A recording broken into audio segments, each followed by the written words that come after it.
Are you ready? Welcome to Clutch Time with Mike on the mic. It's your boy Mike, and I'm back with another podcast episode. What a Super Bowl it was last night. What a Super Bowl it was. The Kansas City Chiefs defeated the San Francisco 49ers 25-22 in overtime. We got one hell of a halftime show from my man's Usher. And y'all, I'm officially old. We're at my homeboy Carmelo's house watching the Super Bowl, and then they got to halftime.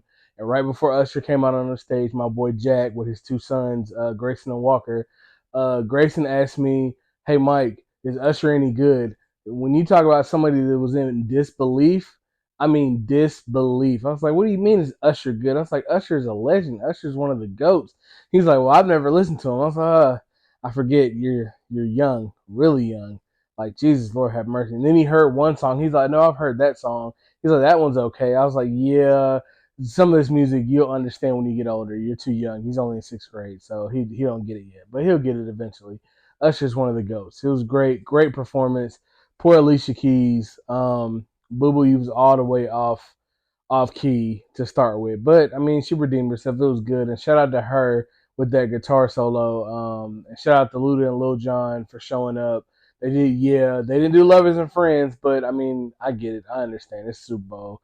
Um, Great performance by Usher. Great game. Great game. So let's get into it. As you guys know, if you've been listening to the podcast all season, I started coaching middle school football this year with my boy Paul. And one thing I've always been a big proponent of, ever since I was a kid playing football through high school, coaching now, even when I watch the games, I'm a firm believer of you cannot lose a game in one play, but I am a very firm believer in you can lose the game in one quarter. Not because you were outscored or you were or I mean you could be outscored or whatever the case may be, but you can lose the game if you have all the momentum if you just get in your own way and don't know what you're doing. And what I mean is I said last week that if the 49ers lose this game, if I was John Lynch, the GM of the 49ers, I would call Kyle Shanahan and like, "Hey man, this is the third time now. You're not learning from your mistakes." And what I mean by that is Kyle Shanahan now has 0-3 in the Super Bowl. One as an offensive coordinator, two as a head coach. And all three of those games, his team has had a double-digit lead. The OC game, where he was the offensive coordinator game, that was the Falcons versus the Patriots, where they were up 28-3 with I believe it was like 9 minutes left in the game. They ended up losing in overtime. In that game. Then a few years ago in 2020, they were up 20-10 on the Kansas City Chiefs in the fourth quarter, and his defense gave up 21 points in the fourth quarter. And then last night they were up 10-0, and then the Chiefs kicked the field goal. And then by the end of the third quarter, the Chiefs were up 13-10, if I'm not mistaken. So Kyle Shanahan, for whatever reason, he comes up with a game plan and he just goes away from it in big games, and it's a pattern now. You're 0-3 in the Super Bowl. That's not a good look. So this is what I mean. So I got some stats for y'all. So I'm a big, like I said, I told y'all the way that I was raised in football, you run the football, especially when you have the advantage of running the football. You've got Trent Williams as your left tackle, one of the best left tackles in football. You've got Christian McCaffrey, who led the league in rushing, who's obviously a top 5 running back in the league. He was offensive player of the year this year, excuse me. He's been a workhorse. He's been an all pro. He's been a pro bowler, perennial great player. So if you got one of the best running backs in football, why would you not run the football? So in the first half, where the Chiefs got this 10-0 lead, Christian McCaffrey had 9 carries. Then in the third quarter, for whatever reason, they went up. They went to the half up 10-3. Kansas City got the ball, and Kansas City came out and threw an interception. The only mistake that Patrick Mahomes made of the game. In the second half, in 3 straight drives, Kansas City had, or not, excuse me, Kansas City. San Francisco had 9 plays for -2 yards. They ran the ball one time. So I believe that those 3 drives right there for me is what lost San Francisco the game. Why? Because Kyle Shanahan decided I don't want to run the football. I'm just going to keep throwing the ball. I'm just going to keep throwing and throwing, and I'm going to keep putting Pat Mahomes out on the field.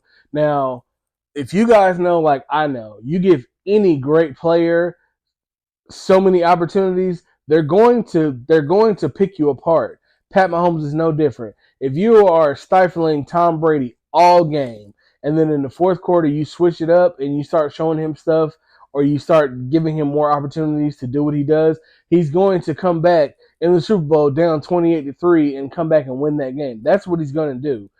You do that to Peyton Manning, Pat Mahomes, Aaron Rodgers, Dan Marino, Drew Brees, Big Ben Roethlisberger, Eli Manning, Phillip Rivers, all of these great quarterbacks that Joe Montana, Steve Young, all of these legendary quarterbacks we've seen over the years who have perpetually been in games, they've been down, and you keep giving them opportunity after opportunity, they're going to burn you. And what happened last night was Kyle Shanahan thinking, I'm going to keep passing the ball. I'm not going to run any clock. I'm not going to take what advantage I have of running the football against the Chiefs defense, who their secondary was awesome this year. Awesome this year. But their front seven lacking as far as run defense, as far as I'm concerned. Um, so to me, those three drives right there is in a nutshell Kyle Shanahan's head coaching resume. You have been in three different Super Bowls, and like I said, you've had three teams to be up double digits in the Super Bowl, and you've not been able to finish any of those games. So if I was John Lynch, hey Kyle, it's been real. You know, I like what you're doing, but right now we're going to go in another direction. We need a different head coach. Now, I believe Kyle can be an offensive coordinator wherever he wants to be or whatever. He'd probably get another head coach position if the 49ers let him go. That I believe he'd land on his feet pretty quickly.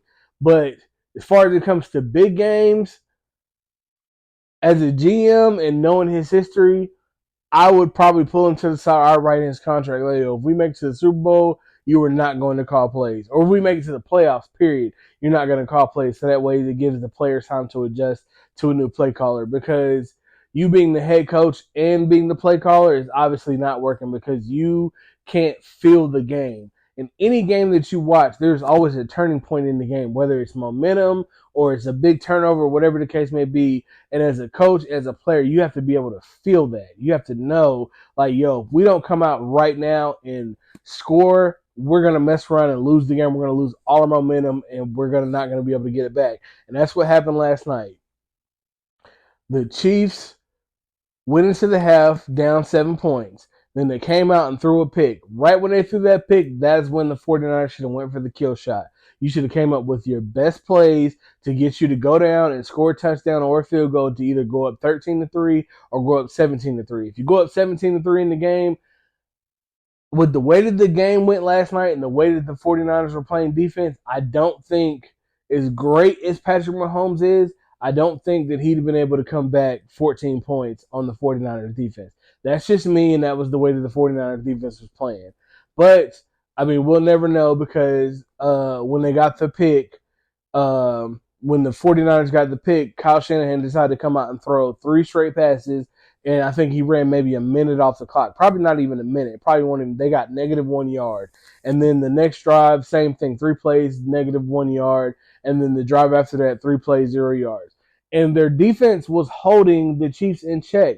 Just once the Chiefs got some rhythm and they got some momentum, that's when the game flipped. Just like that. And miraculously, when the 49ers started to run the ball again, that's when their offense started to move and they started to score, and then they started trading field goals and touchdowns. And another thing that's inexcusable. Now, you guys remember a few years ago when the Bills were playing the Chiefs, and um, the Bills scored that touchdown. I believe it was 13 seconds left in the game, and Pat Mahomes was able to get them down the field in 13 seconds, keep the field goal, and win it in overtime. And they got the ball and went right down the field, scored a touchdown. Bills never saw the ball. Josh Allen complained. The Bills probably complained to the NFL, to the league office, the rules committee, and they changed the overtime rules to where each team in the overtime gets a possession. So if you kick a field goal, the other team gets a field goal. If I'm not mistaken, I believe both, even if the 49ers would have scored a touchdown, the Chiefs still got a chance to go down and score a touchdown. We keep playing until we get a winner. So with that being said, it came out today and last night that the 49ers were unaware of these new overtime rules. How you do not know these rules is unbelievable to me. I know there is a million things that goes into prep for the Super Bowl, but not knowing a crucial rule like that is unexcusable. There's no reason in the world that the defensive players for the 49ers would have come out and said, when we kicked the field goal, we were confused why we were going back out on the field for another defensive possession. We thought the game was over. But now that you think the game is over, you've lost all focus, all that energy that you had, that is gone. And what I mean by that is if you take it back to 2002 when Ohio State played Miami and Ohio State went for it, I believe it was on fourth down, and they got the pass interference call with that late flag, and Miami thought that they had won the game. They had celebrated, ran off the field, helmets off. You're let all what focus and energy that you have that's keeping you in the game, all that is gone. And it's hard to get that back. They had to go back out there and try to stop Ohio State, and they didn't. Ohio State ended up winning, and it cost Miami a national championship. I feel like that's what happened to the 49ers last night. You went down there, you kicked that field goal, and you thought, oh, the game's over. We just won the Super Bowl. What a sigh of relief. We don't have to see Patrick Mahomes no more. But no, Pat Mahomes gets the ball. Pat Mahomes goes right down the field and scores a touchdown. And this is where what I don't understand about coaches. You have timeouts. Use them. Use your timeouts. When there was 13 seconds, 12, 11, 10, 9, 8, and you let the Chiefs run the play, why would you not take a timeout to make sure that your defense understands what could possibly be coming, what look they just gave you, and what to expect from it? And true story, the play that the Chiefs scored the touchdown on, the game-winning touchdown, was the exact same play that they ran to take the lead against the Eagles in the Super Bowl a few years ago. Exact same play. Trips to the right, motion in, and as soon as he motions in, he runs, and because the defense, your leverage, you don't have the leverage. You as soon as you see the wide receiver motion in, your eyes go to the next receiver in because you're thinking that motion is going to go across the field. You don't think he's going to go back out, and because he didn't, he went right back out. Easy pitch and catch, touchdown, game over. Pat Mahomes, 3-time Super Bowl winner, 3-time Super Bowl MVP. So for me, if I'm John Lynch, I'm making a change because your history, Kyle Shanahan, has shown me that you can't make adjustments in big games. You can't get out your own way because you think that passing the ball is going to win you the game.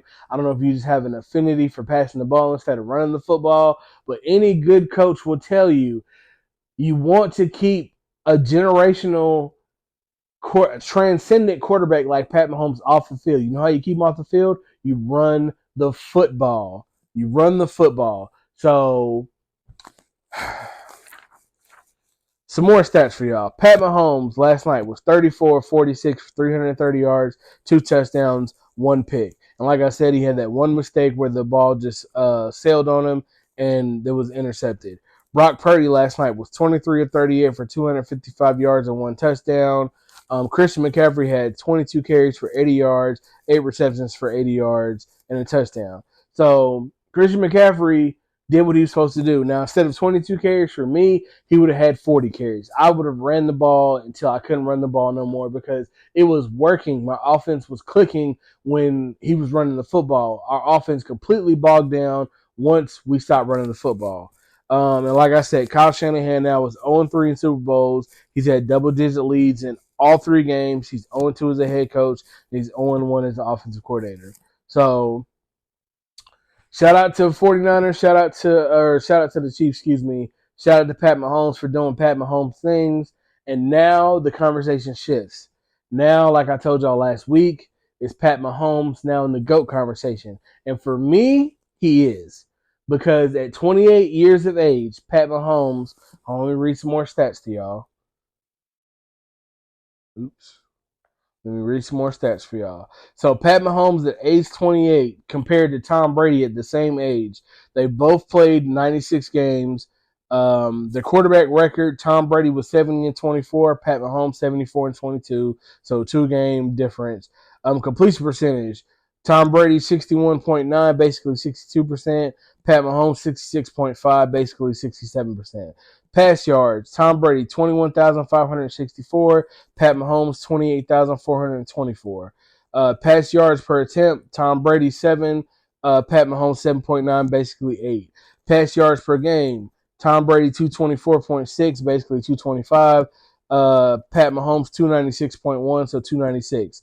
Passing touchdowns, Tom Brady 147, Pat Mahomes 219. Big difference. Interceptions, Tom Brady 78, Pat Mahomes 63. Their quarterback rating, Tom Brady 88.4, Patrick Mahomes 103.5. Rushing attempts, Tom Brady 239, Pat Mahomes 374. Rushing yards, Tom Brady 435, Pat Mahomes 1,936. Rush yards per attempt, Tom Brady 1.8, Pat Mahomes 5.2. Tom Brady 3 rushing touchdowns, Pat Mahomes 12. They both had 3 championships at this same after 7 seasons now. They're both or Tom Brady was a 3-time Pro Bowler, Pat Mahomes 6 times. Tom Brady a 1-time All Pro, Pat Mahomes 3 times. Pat Mahomes is also a 2-time NFL regular season MVP. He's the Offensive Player of the Year, and he's won 3 Super Bowl MVPs. Tom Brady won 2 at the age of 28. So for me, right now, Pat Mahomes is trending in the direction of surpassing Tom Brady. Now, I know that I asked him last night, and he said he didn't know if he would say he was better than Tom Brady because he lost to Tom Brady in the Super Bowl. I understand it. I get it. But for me, because you lost to somebody in a big game, football is a team sport. Did Pat Mahomes have a great game that game? No, he did not. But still, the difference between Pat Mahomes and Tom Brady is Pat Mahomes is the reason that the Chiefs are what the Chiefs are. They're back-to-back Super Bowl champions, first time in 20 years. The last time it was done was in 2004, ironically with the New England Patriots and Tom Brady. But Pat Mahomes is the driving force behind the Kansas City Chiefs. Tom Brady, on the other hand, those first 3 championships, he relied on his defense, he relied on special teams. It was more so he was, as Cam Newton called him, a game or calls it, a game manager. Pat Mahomes is anything but a game manager. Pat Mahomes is a game changer.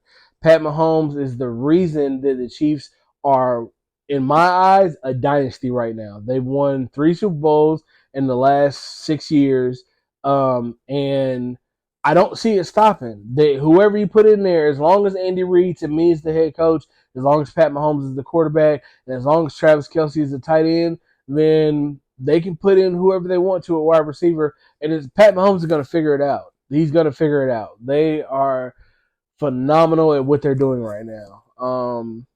So, like I said, why I think Pat Mahomes is on that trajectory right now, like I said, 3-time Super Bowl champion, 3-time Super Bowl MVP, 2-time NFL Most Valuable Player, 2018 and 2022, excuse me. In 2018, he won the MVP, and he was also the Offensive Player of the Year. That was the year he threw 50 touchdowns.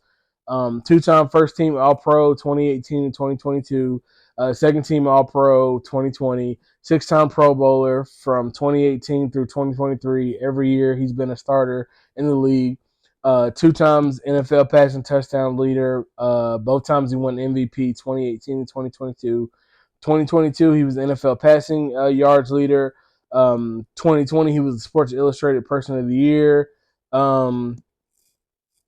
And in his career so far, he's attempted 3,590 passes. He's completed 2,386 with a completion percentage of 65.5%. Like I said, 219 touchdowns, 63 interceptions, 28,424 passing yards, and 103.5 passer rating. And if I'm not mistaken, that 103.5 passer rating is either the best all time or he's slightly below Aaron Rodgers for passer rating all time. So for me, Pat Mahomes is definitely in the GOAT conversation. And if you want to rank all time quarterbacks right now, for me, it's Tom Brady. I would still put Joe Montana at 2. I'd put Pat Mahomes at 3. I'd put Aaron Rodgers at 4, and I'd put Peyton Manning at 5. Those would be my 5 all-time quarterbacks because Tom Brady is the GOAT right now. 7 Super Bowls, I believe 5 Super Bowl MVPs. I think 3 regular season MVPs. Off the top of my head, I'm not sure. Joe Montana's 4-0 Super Bowls, never threw a pick in the Super Bowl game. Pat Mahomes with 3 Super Bowls at the age of 28. Unbelievable. Aaron Rodgers to me is the best quarterback I've ever seen in my life as far as throwing the football and just being that guy. And while he doesn't have the success that the other guys on this list has as far as Super Bowl wins, he's still great no matter what. I pick him on Sunday, twice on Sunday, every day of the week. That's me. And then Peyton Manning at 5. Peyton Manning is a 5-time regular season MVP. Regular season MVP. He won 2 Super Bowls. He went to 4. He lost one as the coach to Drew Brees and the Saints, and then he lost one to the Seahawks when he was with the Broncos. But Peyton Manning is the passing god. Him and Drew Brees are passing gods as far as I'm concerned with the stats, touchdown passes, yards, all of that. But Pat Mahomes is on a different level. And like I said, I don't see it stopping. I really don't. I just see Pat Mahomes continuing this. If Pat Mahomes retired today, in 5 years in 2029, when the NFL Hall of Fame came up, he'd be a first ballot Hall of Famer, and we'd be having discussions. What if he kept playing this, that, and the third? That's how good he is. That's how great he's been. I haven't seen a quarterback in a long time. None of the guys, not Tom Brady, not Peyton, not Joe, not Steve Young, not Big Ben, not Dan Marino. None of the guys I've never seen come in and have the level of success that Pat Mahomes has had. So I got to give him his flowers and just congratulate him. He's obviously the best player in football, the best quarterback in the league, and it's not close. I know a lot of analysts will want to say Josh Allen, Joe Burrow, Jalen Hurts, Lamar Jackson, Justin Herbert, whatever. There's Pat Mahomes and it's everybody else. Just like in basketball, for a long time it was LeBron James and everybody else. When Michael Jordan played, it was Michael Jordan and everybody else. That's how it is right now with Pat Mahomes. It's Pat Mahomes and then whoever you want to put as the next 4 quarterbacks or 4 players in the league, but it's Pat Mahomes. He deserves all the money he gets, all the accolades and adulations that he gets. He deserves all the praise. He's fantastic. That's all I got for y'all, man. That's all I got. I just wanted to go over the Super Bowl and get Pat Mahomes his flowers. I know my boy Jacob was probably ecstatic last night. He's probably stressed beyond belief watching that game. But at the end of the day, these Chiefs came through and won the game. And my boy Tez probably happy as could be. Chiefs Kingdom, all of that hoopla. And yeah, man. Sadly, we have to wait another 7 months till we get more football. But luckily for me, the NFL draft is coming up, and I do my studies when it comes to the NFL draft. Me and my boy Tim, we talk about the NFL draft as soon as it comes up with who we like, who we don't like. We go over the picks and everything, and when it gets to that time, I'll have a podcast and I'll go over all 32 teams and who I think they'll pick in the first round, and see how many I get right, see how many I get wrong, and see if I know what I'm talking about. Excuse me, y'all. That's all I got for y'all, man. Until the next time that we meet, everybody stay blessed, stay safe, and as always, I appreciate everybody that tunes in to the Clutch Time with Mike on the Mic podcast.